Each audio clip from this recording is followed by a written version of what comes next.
આજે વહેલી સવારથી કડાકા ભડાકા સાથે વરસાદ પડતા સમગ્ર વિસ્તારમાં ઠંડક પ્રસરી ગઈ હતી। હવામાન વિભાગ દ્વારા આગાહી કરવામાં આવી છે કે સુરત શહેર સહિત દક્ષિણ ગુજરાતમાં ગુજરાત માટે મહત્વપૂર્ણ બની શકે છે, કારણ કે ભારે વરસાદની શક્યતા છે। વહેલી સવારથી જ શહેરમાં વાતાવરણમાં અચાનક ફેરફાર જોવા મળ્યો છે। કડાકા ભડાકા અને વીજળીના ચમકારા સાથે જોરદાર વરસાદ શરૂ થયો છે। સુરત અને આસપાસના વિસ્તારોમાં પડેલા વરસાદના કારણે સમગ્ર વાતાવરણમાં ઠંડક પ્રસરી ગઈ છે અને ગરમીમાંથી લોકોને રાહત મળી છે। હવામાન વિભાગ દ્વારા દક્ષિણ ગુજરાતમાં આગામી કલાકોમાં વધુ વરસાદની આગાહી કરવામાં આવી છે। ખાસ કરીને સુરત, નવસારી, વલસાડ અને તાપી જિલ્લામાં ભારે વરસાદ પડી શકે છે। સુરતમાં આજે વહેલી સવારે મેઘરાજાએ જોરદાર એન્ટ્રી મારી છે। કડાકા ભડાકા સાથે વરસાદ પડતા શહેરમાં ઠંડક પ્રસરી ગઈ છે। હવામાન વિભાગ મુજબ આગામી 24 કલાક દક્ષિણ ગુજરાતમાં માટે મહત્વપૂર્ણ બની શકે છે, કારણ કે ભારે વરસાદની શક્યતા છે। લોકોને અનુરોધ છે કે તેઓ સાવચેત રહે અને બહાર નીકળતા પહેલા હવામાન અપડેટ્સ જોતા રહે। સુરત શહેરના પોદર આર્કેડ ખાતે આવેલી મંગલ ક્રેડિટ એન્ડ ફિનકોર્પ લિમિટેડ બેંકમાંથી ₹5,62,000ની ગોલ્ડ લોન લઈ અને ગોલ્ડ જમા ન કરાવનાર આરોપી રોનક Devrajbhai હિરપરાને Surat police zone 1ની LCB શાખાએ પકડી પાડ્યો છે। આરોપી રોનક હિરપરા મૂળ અમરેલી જિલ્લાના ગોઢાવદર ગામનો રહીશ છે અને હાલમાં સુરતના સથાણા વિસ્તારમાં સંસ્કાર વિલા સોસાયટીમાં રહેતો હતો। આરોપીએ ગત તારીખ 21 મે 2025ના રોજ કતારગામમાં રહેતા રવિભાઈ કણજરિયાને ગોલ્ડ લોન ટ્રાન્સફર કરવાની લાલચ આપી હતી। ફરિયાદી દ્વારા આપવામાં આવેલી વિગતો મુજબ આરોપીએ ફરિયાદીની ઓળખનો ઉપયોગ કરી મંગલ ક્રેડિટ એન્ડ ફિનકોર્પ લિમિટેડમાંથી ₹5,62,000ની ગોલ્ડ લોન મેળવી હતી। આરોપીએ જણાવ્યું હતું કે તે લોન મહાલક્ષ્મી ફાઇનાન્સમાં રહેલા ગોલ્ડના વિરુદ્ધમાં છે, પણ બાદમાં તે ગોલ્ડ જમા કરાવ્યા વગર રકમ લઈને નાસી ગયો હતો। આ ફરિયાદના આધારે સુરત શહેરના પોલીસ કમિશનર, ખાસ પોલીસ કમિશનર સેક્ટર 1 અને ડીસીપી શ્રી આલોક કુમારના માર્ગદર્શન હેઠળ ઝોન 1 એલસીબીના કર્મચારીઓ હેડ કોન્સ્ટેબલ હરિસિંહ અને આનંદભાઈએ સંયુક્ત બાતમીના આધારે આરોપીને પકડી પાડ્યો। હવે આરોપી વિરુદ્ધ કાયદેસરની કાર્યવાહી હાથ ધરવામાં આવી છે અને વધુ પૂછપરછ ચાલુ છે। ઈદ ઉલ અઝહા નિમિત્તે કુરબાની માટે લઈ જવામાં આવતા પશુઓ જેમ કે બકરા, ઘેટા, પાડા અને અન્ય પશુઓને કાયદેસર રીતે હેરફેર કરવા દરમિયાન કેટલાક કથિત ગૌરક્ષકો અને કટ્ટરપંથી સંગઠનો દ્વારા દબાણ કરવામાં આવી રહ્યું છે। આવા બનાવો સામે દક્ષિણ ગુજરાત મુસ્લિમ સમાજે રેન્જ આઈજી સુરત સમક્ષ રજૂઆત કરી છે।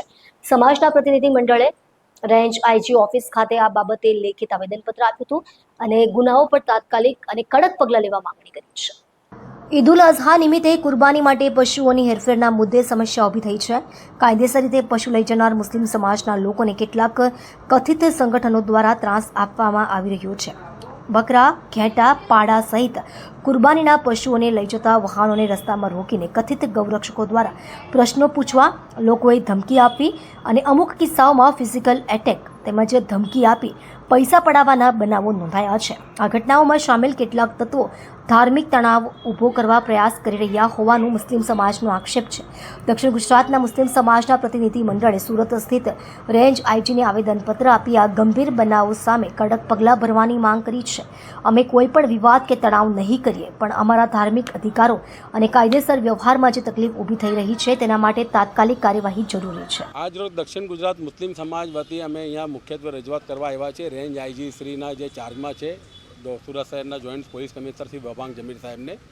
રજૂઆતનો મુખ્ય હેતુ એ છે કે તારીખ 6 જૂનથી લઈને 10 જૂન સુધી મુસ્લિમ સમાજનો પવિત્ર ઈદ ઉલ અઝહા તહેવાર છે, બકરી તહેવાર છે, જેમાં ઘેટા, બકરા અને પાડાની કુરબાની કરવામાં આવે છે અને એ સુરત અને સુરતથી દક્ષિણ ગુજરાતના જે સ્ટેટ હાઈવે છે કે નેશનલ હાઈવે છે એના દ્વારા મુંબઈ ઘણા જાનવરોની અહીંથી ટ્રાન્સપોર્ટ દ્વારા અવર જવર થાય છે।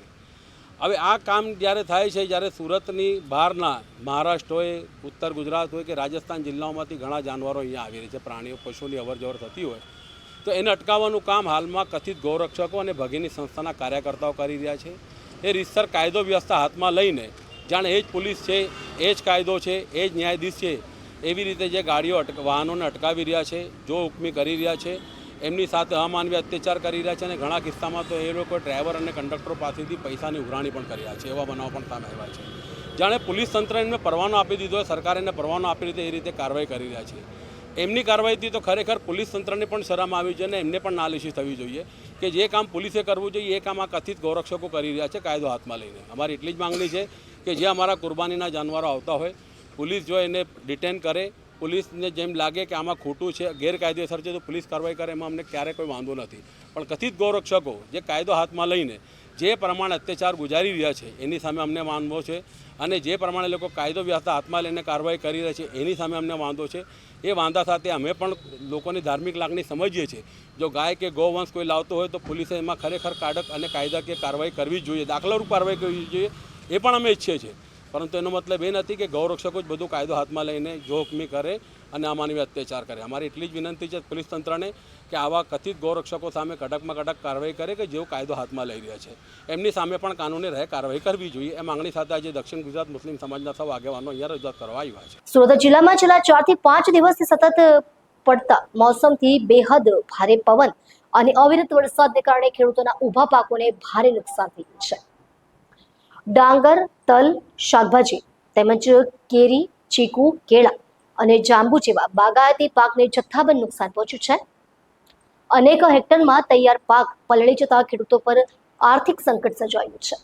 હાલમાં સુરત જિલ્લાના અનેક વિસ્તારોમાં ડાંગરના પાકની કાપણી થઈ રહી છે અથવા સુકાવા માટે ખેતરમાં પથરાવાયેલો છે. પણ સતત વરસાદના કારણે પાક પલળી જતા તેની ગુણવત્તાનું ધોરણ ઘટી ગયું છે, જેના કારણે ખેડૂતોને માર્કેટમાં યોગ્ય ભાવ મળવાની શક્યતા ઓછી રહી છે. કેટલાક વિસ્તારોમાં ડાંગર આખો જ નાશ પામ્યો છે. તે જ રીતે તલના પાકને પણ ભારે નુકસાન પહોંચ્યું છે. સાથે જ ભટાકેલા પવનના કારણે કેરી, ચીકુ, કેળા અને જાંબુ જેવા ફળો ઝાડ પરથી ગળી પડ્યા છે. તેમજ શાકભાજી પકવતા ખેડૂતોના પાક ખેતરમાં જ નાશ પામ્યો છે. આ સમગ્ર પરિસ્થિતિમાં ખેડૂતોને કરોડો રૂપિયાનું નુકસાન થવાનું અનુમાન છે. આપત્તિના સંજોગોમાં ખેડૂતો અને તેમની સંસ્થાઓએ રાજ્ય સરકાર સમક્ષ તત્કાળ સર્વેની માંગ કરી છે. તેઓએ કહ્યું કે આ ખાસ કિસ્સો છે અને સરકારે તુરંત અસરગ્રસ્ત વિસ્તારોમાં સર્વે કરાવી આર્થિક પેકેજ જાહેર કરવું જોઈએ, જેથી નુકસાન વળતરની રૂબરૂ ચૂકવણી થાય. હિતધારકોની માંગ મુજબ સરકાર પાસેથી આ વિચારી રાહત પેકેજની અપેક્ષા છે, જેમાં વિશિષ્ટ નુકસાન પામેલા ખેડૂતોને સીધો લાભ મળે અને તેમની ખેતી પરત ફરી શકે. સુરત જિલ્લામાં છેલ્લા 4-5 દિવસથી વરસાદી વાતાવરણને કારણે છૂટક વરસાદ પડવાના કારણે ખેડૂતોના ડાંગરમાં મોટા પ્રમાણનું નુકસાન વેઠવાનો વારો ખેડૂતોને આવ્યો છે. ખેડૂતોના તલ હોય, રાઈ હોય અને પવનના કારણે મોટા પ્રમાણમાં કેરીના પાકને, બાગાયતી પાકને પણ મોટા પ્રમાણમાં નુકસાન વેઠવાનો વારો આવ્યો છે. અને ગઈકાલે જે રીતે ઓલપાડ તાલુકા અને સમગ્ર સુરત જિલ્લામાં ભારે વરસાદના કારણે હાલમાં પણ આ વરસાદની પરિસ્થિતિ મોટા પ્રમાણમાં ચાલુ હોવાથી જે ખેડૂતોએ ડાંગર સુકવવા માટે મૂકેલું હતું એ હજારો એકર ડાંગરોનું એ પાણીમાં પલળાઈ જતા 100% ડાંગરના પાકને નુકસાન થાય એ પ્રકારની પરિસ્થિતિનું નિર્માણ થયું છે. સરકારશ્રીને વિનંતી કરીએ, ખેતીવાડી અધિકારીને વિનંતી કરીએ કે તાત્કાલિક અસરથી ખેડૂતોને ખાસ સહાયના રૂપમાં સર્વે કરાવીને તાત્કાલિક અસરથી મંડળીઓ મારફત કે સરકારી ખેતીવાડી અધિકારી મારફત સહાય કરાવીને સર્વે કરાવીને તાત્કાલિક અસરથી ખેડૂતોને નુકસાન થયું છે એનો સર્વે કરવામાં આવે, લોલીપોપ આપવામાં ન આવે. અને ખાસ કિસ્સામાં જે રીતે આવનારા દિવસોમાં પણ ડાંગરને મોટા પ્રમાણમાં નુકસાન થાય એ પ્રકારની પરિસ્થિતિ વરસાદના માહોલના કારણે થયું છે.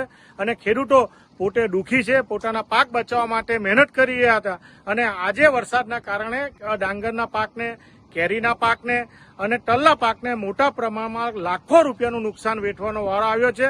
સર્વે આવ્યા પછી ખબર પડે કે કેટલા હજારો હેક્ટરમાં આ પ્રકારના ડાંગરનું નુકસાન થયું છે. એટલે સરકારશ્રીને વિનંતી કરીએ છીએ કે તાત્કાલિક અસરથી આવા નુકસાન થયેલા પાકનો સર્વે કરવામાં આવે અને ખેડૂતને સહાય કરવામાં આવે, એટલી સુરત જિલ્લાના ખેડૂતો વતી અમારી લાગણી અને માંગણી છે. સુરત પોલીસ દ્વારા વિદેશી દારૂનો જથ્થો પકડવામાં આવતો હોય છે, ત્યારે આ ઝડપાયેલા દારૂનો નિયમ મુજબ નાશ કરવામાં આવતો હોય છે. સુરત શહેરના ઝોન 4માં આવતા વિસ્તારમાંથી ઝડપાયેલ 83 લાખના વિદેશી દારૂના જથ્થાનો નાશ કરવામાં આવતો. આજે ઝોન 4 વિસ્તારના પોલીસ વિભાગ દ્વારા મોટી કાર્યવાહી હેઠળ ઝડપાયેલા પ્રોહિબિશન મુદ્દામાલનો નાશ કરવાની કામગીરી હાથ ધરવામાં આવી રહી છે. આ કાર્યવાહી તિરુપતિ સર્કલ પાસે સ્થિત પાયોનિયર ડ્રીમ સામે સવારે 11 કલાકે શરૂ થઈ હતી. પોલીસ સૂત્રોના જણાવ્યા મુજબ અવારનવાર દારૂ વિરુદ્ધ કરવામાં આવતી કાર્યવાહી દરમિયાન જપ્ત કરાયેલ મુદ્દામાલનો નિયમિત નાશ કરવામાં આવે છે અને આજની ઘટના પણ એ જ ક્રમનો ભાગ છે. ગુજરાતમાં દારૂબંધી હોવા છતાં પરપ્રાંતમાંથી મોટા પ્રમાણમાં વિદેશી દારૂનો જથ્થો ઘુસાડવામાં આવતો હોય છે. ત્યારે સુરત શહેરમાં દમણ, હરિયાણા, રાજસ્થાન, સેલવાસથી ગેરકાયદેસર રીતે દારૂ ઘુસાડવામાં આવતો હોય છે. સુરત શહેર ઝોન 4ના અઠવા લાઇન્સ, ઉમરા, ખટોદરા, પાંડેસરા પોલીસ સ્ટેશન વિસ્તારમાંથી 83 લાખથી વધુનો વિદેશી દારૂ ઝડપાયો છે, જેનો આજરોજ પાંડેસરા ખાતે બુલડોઝર ફેરવી નાશ કરાયો હતો. आज जोन 4 विस्तार के 6 पुलिस स्टेशन अठवा, उमरा, वेसू, अल्थान, खटोदरा और पांडेसरा, ये 6 पुलिस स्टेशन का जो पिछले 3 महीने का प्रोहिबिशन का मुद्दामाल है। टोटल 113 केसेस का प्रोहिबिशन का मुद्दामाल था, जिसकी कुल कीमत 31,83,000 रुपये से लगभग ज़्यादा थी और उन का मुद्दामाल का नाश आज किया गया है। इसमें होम डिपार्टमेंट का जो प्रोसीजर एस्टेब्लिश किया हुआ है, उसके तहत यहाँ के विस्तार के दोनों SDM श्री, ACP श्री, आबकारी अधिकारी श्री, मामलादार श्री, इन सब की हाजिरी में ये मुद्दामाल का नाश किया गया है और प्रोसीजर के तहत सरकारी पंचों को, वीडियोग्राफर, इन सबको साथ रखा गया है और अभी ये कार्यवाही चल रही है।